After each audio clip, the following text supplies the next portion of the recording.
Now, almost all of mine, Aiswarya came. The next also. We will have the next. Just after this. No. After this. Okay. Tell her.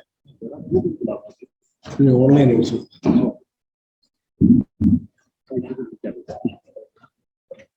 Aiswarya is doing another LLM from Central University of Kerala, now doing PhD research in the National University of Advanced Legal Studies, Kochi.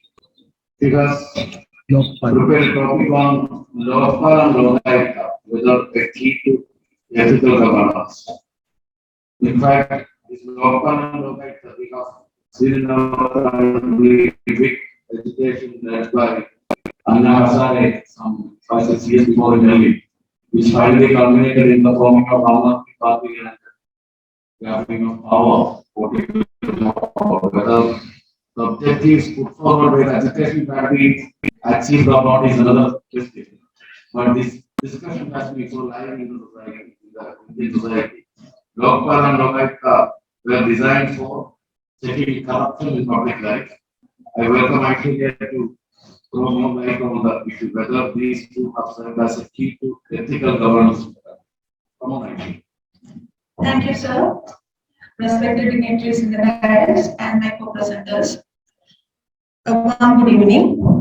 So my topic is whether LOKPAL and LOKAYUKTA act as a key to ethical governance and inquiry. So as Gidesh sir has briefly introduced the whole agitation which happened in our country for bringing up LOKPAL and LOKAYUKTA, an act as such to curb a little bit of corruption and maladministration from our country. So I will be actually my study is actually looking into whether this has acted as a key to the ethical governance in our country. So whenever someone asks about maladministration or any issues with respect to administration, everyone will be having some instances of maladministration in their life, or at least some incidents which has happened to some persons who relatives or friends they have come across. So maladministration is something, or issues, abuse of administration, all these are some things which as a general public we face in our everyday life. So this something which cannot be ignored at any instance. So governance has been a hot topic and has critical role in determining societal well-being as such. The former UN Secretary Kofi Annan has stated that the good governance is perhaps the single most important factor in eradicating poverty and promoting development.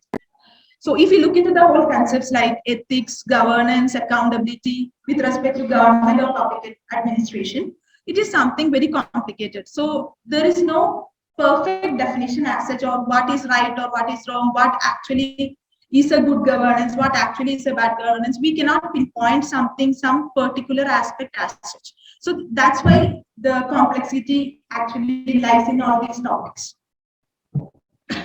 So if we look into the concept of ethics, it predominantly refers to the principles by which we evaluate behavior as right or wrong, good or bad. But as I have exactly mentioned, what is good or what is bad, what is right or what is wrong is not nowhere defined or nowhere.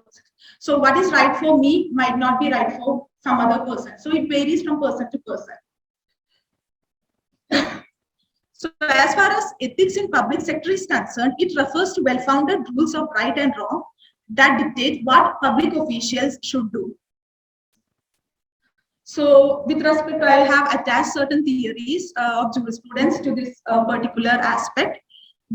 So the basic reason whenever the ethics concept is concerned, it is because it varies from individual to individual. It is related to so many sources, so many factors, like ethics of the individual person or the individual the employee who is working in the administration, the legal norms or legal legislations, which is legal rules, frameworks, etc., which is available within the country, the international framework, the code of ethics or code of behavior, which is applicable. All these are very relevant. So public sector, when we look into the particular aspect, public sector ethics, we could attach a few theories to that. First one is consequentialism, then utilitarianism, deontological ethics, Kantianism. So the first one actually reflects the effects of a given action, which serve as the foundation for any acceptable moral judgment regarding that action. So the effect is basically concentrated in this particular, the consequences of the action is basically concentrated according to this particular theory. Utilitarianism basically focuses on the utility. What is the outcome of the particular act done by a particular person? What is the utility of a particular act? So that basically focuses on the second theory. Then deontological ethics basically focus on the duty and obligation by the particular administrative personnel or employee or the person who is working as the administrative, attached to the administration. And Kantianism again is a form of deontological theory itself, just a little difference only.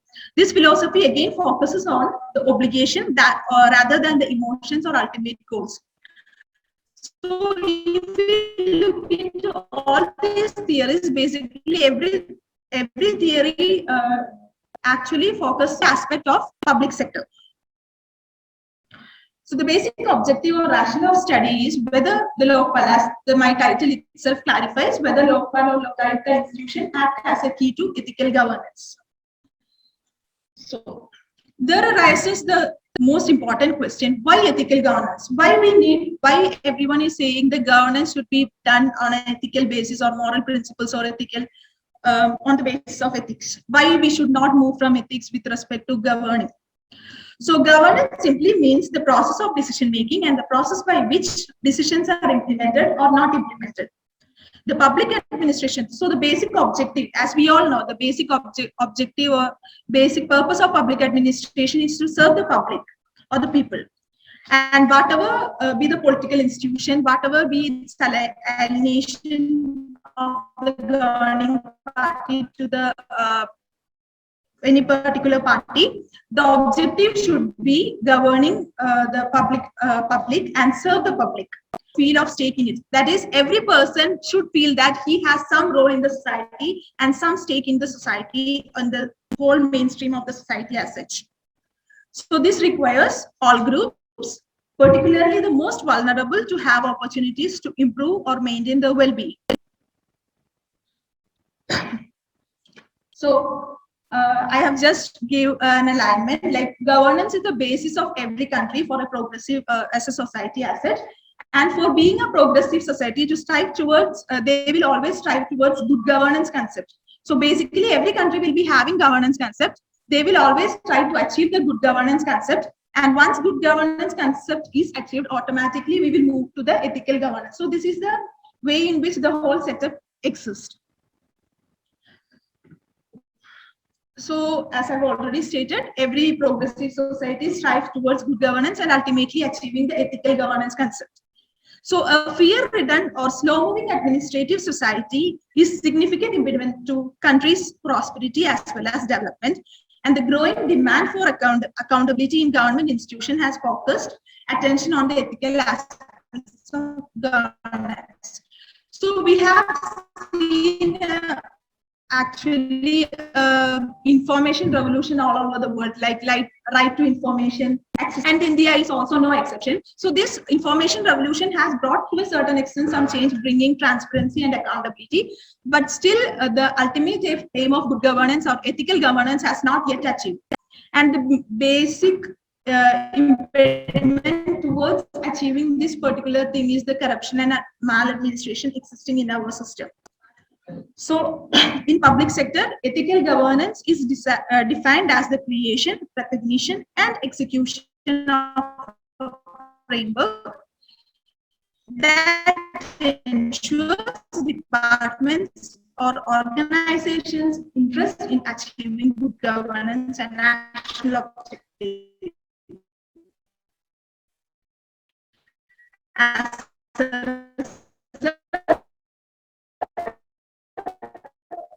they will be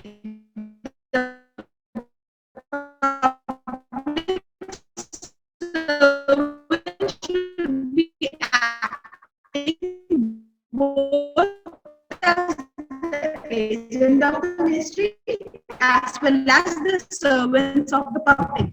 So they should be doing the dual role. So as I've already stated, accountability is one of the key principles of ethical and good governance. Please go, don't go in big groups. So, Sometimes in Kerala, what is your opinion like? So actually, prior to the ordinance, the Lokayukta was considerably more powerful. With this particular aspect, whatever be the decision of the Lokayukta, it becomes, it's not mandated to follow that particular decision. It's up to the government whether to follow it, accept it or not. So that actually dilutes the power of Lokayukta.